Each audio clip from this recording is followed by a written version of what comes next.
Во рамки на кампањата со почит на ресурсниот центар на родители на деца со посебни потреби во Крива Паланка се собираа потписи за измена и дополнување на законот за лица со посебни потреби во општеството. Со поддршка на сограѓаните потребно е да се крене јавната свест за прифаќање и почитување на различностите, што представува најважен сегмент во современото општество, потенцира Бранкица Димитровска, координатор за источниот и североисточниот регион на ресурсниот центар на родители на деца со посебни потреби. Прифаќањето и почитувањето на различностите е најважен сегмент од едно современо општество. По тој повод, ресурсен центар и јас како дел од ресурсен центар, координатор на источен и североисточен регион, поведовме кампања која е насловена со почит, како што претходно реков, на заемно почитување.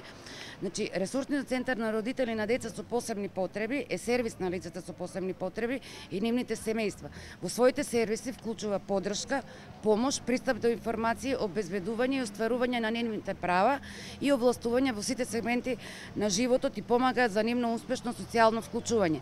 Целта ни е ова родителска организација да ги обедини, значи сите релевантни невладини и владини организации во Македонија кои работат на подобрување на условите на лицата со посебни потреби и нивните семејства.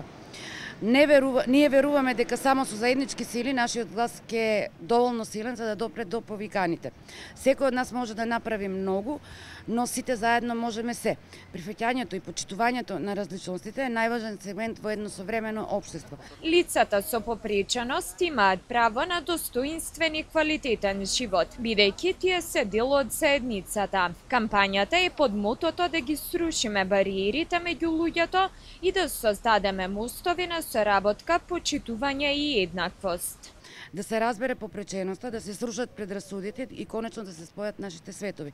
Им се обраќаме на нашите сограѓани, особено на младите и лицата кои се занимаваат со јавна работа, дека се должни да внимаваат на своето изразување при јавни настапи и излагања.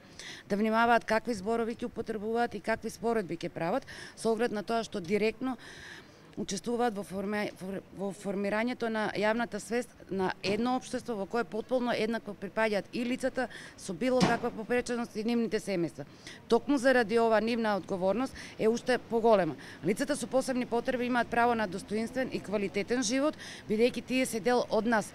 Да ги срушиме бариерите меѓу луѓето и да создадеме мостови на соработка, почитување и еднаквост. Подоцна, предлозите за измена и дополнување на законот за лица со посебни потреби ќе бидат доставени до релевантните политички чинители во општеството.